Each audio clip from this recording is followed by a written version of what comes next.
इसके पीछे क्या थॉट प्रोसेस था कि जी हम 1% से भी कम में आपको घर बना के दे देंगे, और आपने बड़ा सस्ता एक अपना पैकेज इंट्रोड्यूस करवाया? अफोर्डेबल 50,000 60,000 की मंथली कमेटी डाल रहे हैं। आपने 2 साल की भी डाली, ठीक है, और उसके बाद आपको वही अमाउंट मिलेगी जो है। यस। तो आप यही समझे मेरी कमेटी जा रही है। लेकिन उसका फायदा ये है, आज आपने जो करोड़ की चीज ली है, जब वो कमेटी खत्म होनी है, जब वो इंस्टॉलमेंट खत्म होनी है, वो 2 करोड़ की हो जानी है। एक आपको बना बनाया आपका रेडी टू मूव घर मिलेगा। ठीक है। एक है कि आप 4 साल में प्लॉट की इंस्टॉलमेंट दे रहे हैं, एक ये है कि आप घर की ही दे रहे हैं, आपको पूरा रेडी चीज मिल जाएगी। आज अगर आप 8-10 दोस्तों को किसी बड़े रेस्टोरेंट में ले जाए ना, तो इतना खर्चा तो आपका वहाँ पे हो जाएगा, 25-30-40 हज़ार रुपया वहाँ पे हो जाएगा। और इसके कमोबेश में अगर आपको अपना घर मिल रहा है तो मेरा ख्याल है कि ये कोई घाटे का सौदा नहीं है। इसमें फ्रॉड भी बहुत होता है आप ओवरसीज खास तौर पे जो देख रहे हैं, क्योंकि देखिए वो बाहर बैठे होते हैं, उनके लिए ये ट्रस्ट करना कि हम पाकिस्तान पैसे भिजवा रहे हैं, वो किसके पास जाए? डेवलपर बैठे हुए हैं, दफ्तर खोल के बैठे हुए हैं, फ्रॉड भी बहुत कर रहे हैं। 3 लाख वाली फाइल को 1.5 लाख में मार्केट में बेचूंगा कि यार खरीद लो क्या हो गया, और खुद ही रूमर्स फैलाऊंगा कि जी बस जी है तो डुबन लगा है। उससे क्या होता है कि लोग 8,000 लोग डर जाएंगे, पैनिक सेलिंग करेंगे। अच्छा, सेलिंग के बाद बायर कौन होगा? मैं खुद ही, डेवलपर ही। फ्रॉड भी हो जाता है, पैसा भी डेवलपर की पॉकेट में चला जाता है। बस ये गेम चल रही है। पहली बार आज किसी ने इतने अच्छे से एक्सप्लेन किया है कि फाइल सिस्टम में फ्रॉड कैसे होता है। अस्सलाम वालेकुम जी, मेरा नाम अली हैदर है और आपका बहुत शुक्रगुजार हूं कि आपने मेरा ये स्पेशल पॉडकास्ट देखने के लिए वक्त निकाला। मैंने आपसे कहा था कि हम मुख्तलिफ मौज़ूआत पे बात करेंगे, और मेरी हमेशा से ये कोशिश रही है कि मैं खास तौर पे उन मौज़ूआत को ज़ेरे बहस लेकर आऊं जिनका ताल्लुक आपकी इन्वेस्टमेंट से है, जिनका ताल्लुक पैसे से है और पैसा कमाने से है। मेरी हद्दुल वसा ये कोशिश रही है कि आप तक वो तमाम अपॉर्चुनिटीज़ और उन एक्सपर्ट्स की राय पहुंचाऊं कि जिनसे आप लोग न सिर्फ पैसा कमा सकते हैं, पैसा सही जगह पे इन्वेस्ट कर सकते हैं। आज हमारे साथ पाकिस्तान का एक बड़ा नाम मौजूद है, एक बहुत बड़ा ब्रांड जिनके CEO आज हमारे साथ मौजूद हैं। उनसे हम मुख्तलिफ टॉपिक्स पे बात करेंगे। इसमें सबसे प्राइम चीज़ जो मेरा इंटरेस्ट वो ये है कि आप अपने पैसे को सही जगह पे कैसे लगा सकते हो, पैसे से पैसा कैसे बना सकते हो, पाकिस्तान के अंदर रियल स्टेट का क्या मुस्तकबिल है। अगर आप सोच रहे हैं यहाँ पे इन्वेस्ट करने के लिए, तो जो बातें वो बताने जा रहे हैं उनको आपने मलहूज़ खातिर रखना है। मैं बहुत शुक्रगुजार हूँ जनाब हारून हनीफ साहब का, CEO OZ डेवलपर्स। सर बहुत शुक्रिया कि आपने हमारे प्रोग्राम के लिए, पॉडकास्ट के लिए वक्त निकाला। सबसे पहले तो मुझे ये बताइए कि एक ऐसा आदमी जिसने सारी उम्र अपनी बाहर गुजार दी, उसको क्यों ये महसूस हुआ कि पाकिस्तान में रियल स्टेट सेक्टर में इतनी जान अभी है, यहाँ पे पैसा कमाया भी जा सकता है, यहाँ पे डिलीवर भी किया जा सकता है, और जो एंड यूज़र है उसको भी यहाँ पे फ़ायदा होगा। हारून हनीफ, ऑस्ट्रेलिया से पाकिस्तान का सफ़र क्यों? अच्छा अली भाई, इसमें ना 2 चीज़ें जी। एक आबादी। अच्छा। एक ये पहले एक मेरा ख्याल ये मिथ होती थी कि यार आबादी नहीं बढ़ानी, 2 बच्चे 2 ही अच्छे। अब दुनिया में जिनकी मुल्कों की आबादी है वही तरक्की कर रहे हैं। मैन बाइंग पावर बढ़ जाती है, मैन पावर बढ़ जाती है। चाइना को देख ले, इंडिया को देख ले, इंडिया से ज्यादा कोई गुर्बत थी कहीं? अब वो देख ले उनका क्या स्टेटस है। वजह क्या है? अगर आप सारा उसको समराइज करें, आबादी, उससे उनकी बाइंग पावर बढ़ गई, उनकी GDP बढ़ गई। जितने ज्यादा लोग काम करने वाले, जितने ज्यादा लोग हुए, उतनी डिमांड जनरेट, उतना खाना चाहिए, उतनी गाड़ियां चाहिए, उतना आपको कपड़ा चाहिए, उतनी रिहाइश, कंजप्शन बढ़ गई। तो उससे आपको पूरी दुनिया का फ्लो उस तरफ आ गया। अब इसके ऑल्टरनेट जब हम तक नहीं सोचेंगे, हमें समझ नहीं आएगी। जापान, उन्होंने अपनी आबादी इतनी कंट्रोल की कि अब वो रो रहे हैं कि यार सानू कुछ दो। यूरोप रो रहा है, यूरोप कहता है कोई बंदे आ जाएं यार, काम करने वाले आ जाएं। क्यों? क्योंकि वहां पे सिर्फ बाबे रह गए, बुजुर्ग रह गए। 60% उनकी जो पॉपुलेशन है वो ओल्ड एज है। तो एक फैक्टर हो गया ये वाला। अब मैं, आपने जैसे ऑस्ट्रेलिया का नाम लिया, जैसे हमारा जो OZ ग्रुप है इसका हेड ऑफिस ऑस्ट्रेलिया में है, चेयरमैन साहब अभी भी ऑस्ट्रेलिया में हेड ऑफिस में बैठते हैं। हम अक्सर बात करते हैं, ऑस्ट्रेलिया की आबादी है 2.5 करोड़, पाकिस्तान की आबादी है 25 करोड़, इंडिया की आबादी है 1.5 अरब। मैं कहता हूं कि हम रियल एस्टेट सेक्टर में हैं, 1% वो लोग हैं जो हमारे क्लाइंट हैं या हमारे पोटेंशियल हो सकते हैं। तो ऑस्ट्रेलिया में 1% अगर 2.5 करोड़ का 1% हो तो कितना बनता है? 2.5 लाख। इंडिया का 1% बनता है 1.5 करोड़। तो वहां पे जो बंदा काम करेगा उसके कितने 1.5 करोड़ के उसके क्लाइंटल होगी। बिल्कुल सही। पाकिस्तान में 25 करोड़ का 25 लाख, तो 25 लाख बड़ा बंदा होता है। बिल्कुल। यानी कि हम ये इसको इस तरह से देख लें कि अगर पाकिस्तान में सिर्फ 1% लोग ऐसे हैं जो रियल एस्टेट में इन्वेस्टमेंट करना चाहते हैं, तो वो 25 लाख लोग हैं, थोड़े। तो एक तो गेम होगी इसकी। ठीक।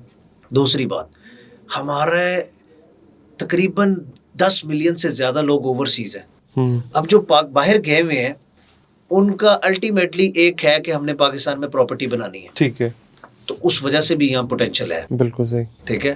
फिर दूसरी बात के अच्छा, यहाँ पे लोगों के लिए एक अट्रैक्शन ये भी तो है ना पाकिस्तान के अंदर कि फ्लेक्सिबल लॉज भी हैं डेफिनेटली, और फिर यहाँ पे जो प्रॉपर्टी की एप्रिसिएशन है वो बहुत अच्छे तरीके से होती है। मतलब ये भी एक बड़ा अच्छा इंटरेस्ट है। उसकी वजह क्या है जी? उसकी वजह एक कि ओवरसीज हमें लीगली जो गवर्नमेंट जो स्टेट बैंक कहता है 36 अरब डॉलर वो भेजते हैं सालाना रेमिटेंस, और कोई मैं कहता हूँ तो 15, 20, 25 अरब डॉलर इलीगल भी आती होगी। तो हमारा वो हर दुनिया सारी में चलता है। तो अगर 50 अरब डॉलर सालाना आ रहा है तो उसमें से 50% तो रियल एस्टेट में जा रहा है। बिल्कुल सही। क्योंकि जो लोग ओवरसीज बैठे हैं वो रियल एस्टेट में प्रॉपर्टी, प्लॉट्स, घर, वो यहाँ से बेचारे कमाने गए होते हैं इसीलिए कि जो यहाँ घर बन जाए, यहाँ घर बन जाए डेफिनेटली, और जरूरियात बढ़ रही हैं, सारा कुछ हो रहा है। एक तो ये वजह होगी। दूसरी वजह ये होगी कि हमारे यहाँ पे अच्छा ये जो बाहर से पैसा आता है इसकी वजह से आपकी प्रॉपर्टी बढ़ रही होती है बड़ी रैपिडली। सही। अगर आप मुल्क के अंदर पैसा कमा के आप प्रॉपर्टी खरीदें वो नहीं बढ़ेगी। ये एक साइंस है। क्योंकि जो मुल्क के अंदर पैसा कमा रहे हैं वो प्रॉपर्टी में डालने के बजाय वो अपने बिजनेसेस में वापस री इन्वेस्ट करेंगे ताकि और ज्यादा बिजनेस ग्रो कर सके। तो जो बाहर से पैसा आ रहा है वो एक अलग ही जगह का पैसा डायरेक्ट आपके आ रहा है, इसमें इन्वेस्टमेंट हो रही है। अच्छा, एक और मेरा यहाँ पे सवाल भी है और यहाँ पे मेरा अपना एनालिसिस भी मैं रखूंगा आपके सामने। हारून साहब, हम ये देखते हैं कि अब आप लोग जिस तरह काम कर रहे हैं, अब इनका जो स्लोगन है नाजरीन वो ये है कि ये 1% से भी कम में आपको आपका घर बना के दे देते हैं। ये चीज़ एक बड़ी यूनिक है आपकी, मैंने देखा है ये पाकिस्तान में। बैरून मुल्क फिर भी कुछ डेवलपर्स कर रहे हैं, पाकिस्तान में कोई और नहीं कर रहा, सिर्फ आप कर रहे हैं, ओजी वाले कर रहे हैं। अच्छा, ये एक चीज़ के एक आम आदमी सारी ज़िंदगी अपने पैसे जमा करेगा, वो घर फिर भी नहीं बना पाएगा। यानी आज तो सोचना भी महाल है कि आप अपने घर के मालिक हो जाएं, और एक आम मिडिल क्लास आदमी जो है वो सोच भी नहीं सकता। इसके पीछे क्या थॉट प्रोसेस था कि जी हम 1% से भी कम में आपको घर बना के दे देंगे, और आपने बड़ा सस्ता एक अपना पैकेज इंट्रोड्यूस करवाया, अफोर्डेबल। अच्छा, हमारी ना रिक्वायर जितनी आबादी मैं कह रहा हूँ, अब मैं एक स्टैट्स आपको बताता हूँ, सरकारी स्टैट्स हैं। लाहौर में 2028 तक 40 लाख शादियां होनी है। अच्छा, कितनी? 40 लाख शादियां। 40 लाख शादियां होनी है 2028 तक। अच्छा। इसका मतलब है कि सालाना 10 लाख होनी है। अब अभी हम देख लें, हर कॉर्नर में, हर गली में एक शादी हॉल बना हुआ है। बिल्कुल। और वो अब पहले होता था कि सिर्फ सर्दी में शादी हो रही है, अब तो क्या गर्मी, क्या दिन, क्या रात, अब तो ट्रेंड चेंज हो गया, शादी होनी चाहिए, शादी हो रही है। ठीक है, तो इसका मतलब है कि अगर 40 लाख होनी है, को 10 लाख घरों की जरूरत नहीं पड़ेगी। बिल्कुल पड़ेगी। अच्छा, अब 10 लाख क्या प्लॉट है लाहौर में? नहीं। क्या? अच्छा, अगर 10 लाख प्लॉट नहीं है और जिन 10 लाख को चाहिए, क्या वो ये अफोर्ड? अब तो लाहौर के अंदर एक 5 मरले का घर भी 2.5 लाख रुपया क्रॉस कर गया, 2.5 करोड़ रुपया क्रॉस कर गया। कौन लेगा? एक नया जोड़ा, जरूरियात है। अगर वो एक छोटी अफोर्डेबल, तो हल वर्टिकल है, हल सिर्फ हाई राइज है। दुनिया सारी में हाई राइज की तरफ लोग गए। ठीक है, और हाई राइज ही इस चीज को पूरा कर सकता है। तो हाई राइज की तरफ जाए, उसके फायदे क्या है? एक, आपको बना बनाया आपका रेडी टू मूव घर मिलेगा। ठीक है। एक है कि आप 4 साल में प्लॉट की इंस्टॉलमेंट दे रहे हैं। एक ये है कि आप घर की ही दे रहे हैं, आपको पूरा रेडी चीज मिल जाएगी। अब उसमें आपने अपना ऑफिस कर सकते हैं, आप अपनी शॉप कर सकते हैं, बिजनेस के लिए शोरूम हो सकता है, आपका अपना अपार्टमेंट हो सकता है। तो आपको एक तो रेडी मिल जाएगा। दूसरा, इजी इंस्टॉलमेंट होगी, यानी लेस देन 1%। आप करोड़ की चीज लेंगे, 60-70 हज़ार रुपया, 75 हज़ार रुपया आपको इंस्टॉलमेंट पड़ेगी मंथली। कोई जो भी अच्छा एक रीजनेबल बिजनेसमैन या कोई जॉब वाला बंदा इजीली देता रहेगा, जब तक बच्चे बड़े होने अपनी अकोमोडेशन हो जाएगी। This is something very lucrative. ये बहुत बड़ी अट्रैक्शन है नाजरीन कि आप इतनी कम अमाउंट के अंदर, मेरा ख्याल है कि आज अगर आप, मैं ये बात बड़ी ध्यान से कह रहा हूँ, आज अगर आप 8-10 दोस्तों को किसी बड़े रेस्टोरेंट में ले जाए ना, तो इतना खर्चा तो आपका वहाँ पे हो जाएगा, 25-30-40 हज़ार रुपया वहाँ पे हो जाएगा। और इसके कमोबेश में अगर आपको अपना घर मिल रहा है तो मेरा ख्याल है कि ये कोई घाटे का सौदा नहीं है। एक और मैं बात बताता हूँ, हमारे यहाँ लोग कमेटी डालते थे। अब कमेटी में क्या होता है कि आप फर्ज करें 50,000 60,000 की मंथली कमेटी डाल रहे हैं, आपने 2 साल की भी डाली, ठीक है, और उसके बाद आपको वही अमाउंट मिलेगी जो है, और प्लस उसकी जो इन्फ्लेशन हुई वो अलग। आप यही समझें कि आप इंस्टॉलमेंट पे जब कोई चीज़ लेना चाहते हैं, कोई अपार्टमेंट इस तरह की चीज़, आप अच्छा वो आपको 50-60 लाख रुपए से लेकर 2-4-5 करोड़ तक चीज़ मिल सकती है, जो आपका बजट है। तो आप यही समझे मेरी कमेटी जा रही है, लेकिन उसका फायदा ये है, आज आपने जो करोड़ की चीज़ ली है, जब वो कमेटी खत्म होनी है, जब वो इंस्टॉलमेंट खत्म होनी है, वो 2 करोड़ की हो जानी है। कमेटी आपकी वहीं रहती है 20 लाख की, 10 लाख की, जो भी उसका है। तो हमारे यहाँ पे नॉर्मली ट्रेंड ये है कि कमेटी डाली, क्यों जी प्लॉट लेना है, कमेटी डाली, क्यों जी बस घर स्टार्ट करना है, कंस्ट्रक्शन स्टार्ट करनी। तो उससे अच्छा ये जब तक कमेटी निकलेगी आपकी तब तक प्लॉट कहाँ से कहाँ पहुंच चुका होगा। कमेटी डाली भी है, और आपने यही करना है ना, आपने कमेटी डाली 2 साल की, फिर आपने प्लॉट लिया, फिर कमेटी डाली, फिर कुछ कंस्ट्रक्शन का 1 फ्लोर बनाया, फिर कमेटी डाली, फिर ऊपर को थोड़ा काम किया। तो अब यही समझे हमने 4 साल की कमेटी डाली है, लंबी कमेटी है, 4 साल खत्म होंगे, हमारे अपनी चीज रेडी हो जाएगी और उसकी वैल्यू भी डबल हो चुकी होगी। ये देखिए कमेटी का। अच्छा, अब ये चूंकि देखिए आपने फायदे बता दिए, अब हम ये बात, ये गुफ्तगू, ये नशिस्त इसलिए कर रहे हैं ताकि लोगों को एजुकेट कर सके रियल एस्टेट सेक्टर के ऊपर। बचना किस चीज़ से चाहिए, इसमें फ्रॉड भी बहुत होता है साहब, ओवरसीज़ खास तौर पे जो देख रहे हैं, क्योंकि देखिए वो बाहर बैठे होते हैं, उनके लिए ये ट्रस्ट करना कि हम पाकिस्तान पैसे भिजवा रहे हैं, अपने किसी चाचे ताए मामे को भिजवा रहे हैं, वो किसके पास जाए। डेवलपर बैठे हुए हैं, दफ्तर खोल के बैठे हुए हैं, फ्रॉड भी बहुत कर रहे हैं। बदकिस्मती से ना फ्रॉड हुआ बहुत ज़्यादा है। अच्छा, फ्रॉड हुआ कहाँ पे है? फ्रॉड हुआ है फाइल्स में। अच्छा, फाइल सिस्टम क्या है, मैं आपको थोड़ा सा समझाऊं। आप एक सोसाइटी बनाने जा रहे हैं, आपके पास 1000 कनाल जगह है, मिसाल ले लें, उसके ऊपर आपके 1500 प्लॉट बनते हैं, मिसाल ले लें। आपको इसका मतलब है कि आपको 1500 फाइल्स भी देनी चाहिए थी। सही। 1500 लोगों को आप बताते हैं कि जी ये प्लॉट्स हैं, ये आप खरीद लें। आप फाइल बेचते हैं 10,000, आपके पास वो जगह नहीं होती। वो 10,000 के 10,000 को टोपी घुमाई जाती है कि ये जो जगह है ना, पैन ताड़ा प्लॉट है ये। अब 1000 या तो 1500 या 10,000 इकट्ठे एक जगह पे आए, पूछे जी आपको कौन सा बताया कि जी ये वाला, आपको कौन सा बताया, पता चलेगा जी 100 बंदे ऐसे निकले जिनको एक ही प्लॉट के ऊपर इशारा किया गया कि ये आपका है। तो जो फाइल सिस्टम है ना, वैसे तो ये जायज भी नहीं है, क्योंकि जो चीज एग्जिस्ट ही नहीं करती, एक पेपर है, वो वैसी हराम है। बिल्कुल सही। तो यहाँ से लोगों के साथ धोखे शुरू हुए। ठीक। तो आपने जैसे आपने कहा इससे बचना। अच्छा, ये मैं उस पर आपको रोकूंगा, ये आपने वाकई मुफ्तियान से ये बात पूछ के आप कह रहे हैं कि फाइल सिस्टम जो है ये? मैं कहता हूँ कि मैं ये एक बड़ी बात है। मैं कहता हूँ हर बंदा अपने मसलक के मुफ्ती से खुद पूछे। ठीक है। देखिए, कोई भी चीज ऐसी मैं आपको नहीं बेच सकता जो एग्जिस्ट नहीं करती या जो मेरी पोजेशन में नहीं है। सही। ठीक है ना। मैं मिसाल के तौर पे मैं अब हाई राइज बेचते हैं, लैंड हमारे नाम है, अप्रूवल हमारे पास होता है, कंस्ट्रक्शन चल रही होती है, उस चीज़ होती है, पता होता है कि हाँ यार ये चीज़ इस फ्लोर पे ये चीज़ आपके है। एक ऐसी चीज़ ना लैंड मेरे पास है, मेरे पास 1500 प्लॉट की लैंड है, मैं 10,000 बेच रहा हूँ, अभी तक मैंने बाय भी नहीं की, मुझे नहीं पता कि मेरे साथ वाले हाजी साहब वो बेचेंगे या नहीं बेचेंगे मुझे कि नहीं बेचेंगे। ठीक है ना। तो लेकिन मैं एडवांस सेलिंग करके पैसा इकट्ठा कर रहा होता हूँ। अच्छा, फिर एक और यहाँ पे धोखा क्या होता है, 2 लाख 3 लाख रुपए की फाइल होती है और हमें होता है कि अच्छा प्लॉट आ रहा है। जब आगे नहीं मिलता ना, तो मार्केट के अंदर आपको पता है ना कि प्रॉपर्टी की वैल्यू गिरती भी है, बढ़ती भी है। तो वो क्या करते हैं, मैंने 3 लाख में आपको फाइल बेची है, अब मुझे पता है मैंने 10,000 बेच दी हुई है, मेरे पास है नहीं, तो मैं उसकी वैल्यू गिराऊंगा। वैल्यू कैसे गिराऊंगा, जो मेरे पास प्लॉट फाइलें पड़ी हुई है ना, उनकी मैं सेलिंग डाल दूंगा। यानी मैं 400-500 फाइलें 3 लाख वाली फाइल को 1.5 लाख में मार्केट में बेचूंगा कि यार खरीद लो क्या हो गया, और खुद ही रूमर्स फैलाऊंगा कि जी बस जी है तो डुबन लगा है। उससे क्या होता है कि लोग 8,000 लोग डर जाएंगे, पैनिक सेलिंग करेंगे। अच्छा, सेलिंग के बाद बायर कौन होगा, मैं खुद ही, डेवलपर ही।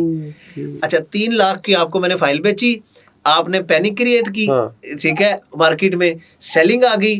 3 लाख से मैंने आपसे पैसे लेके फाइल दी थी, 60,000 में मैं आपसे वापस ले, लोग कहते हैं यार 2.5 लाख हो जाए, कुछ 60,000 जो मिलता है, 70,000 जो मिलता है, फिर मैं आप ही के पैसों से मैं उससे वापस बाय करता हूँ, और फिर मैं कहता हूँ मैंने कौन सा धोखा किया।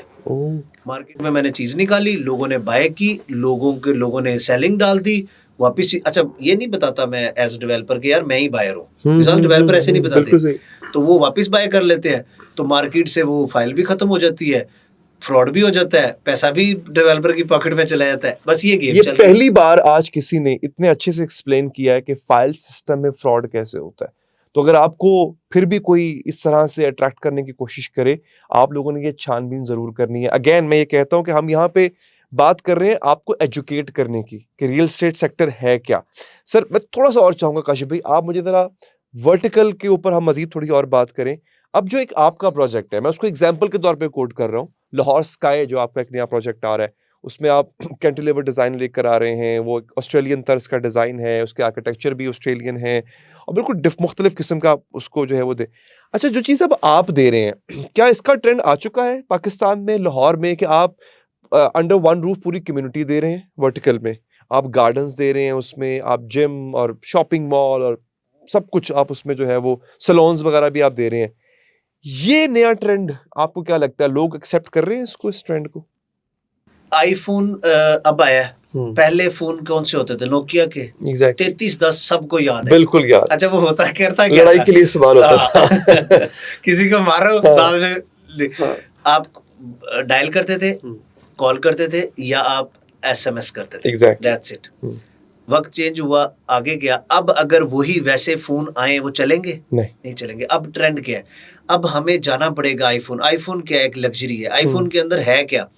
अच्छा मैं ये इसको आईफोन क्यों कहता हूँ, जैसे आपने कहा कि एक ही बिल्डिंग के अंदर सारा कुछ है, आईफोन के अंदर आपको जनाब कैमरा भी मिल जाएगा।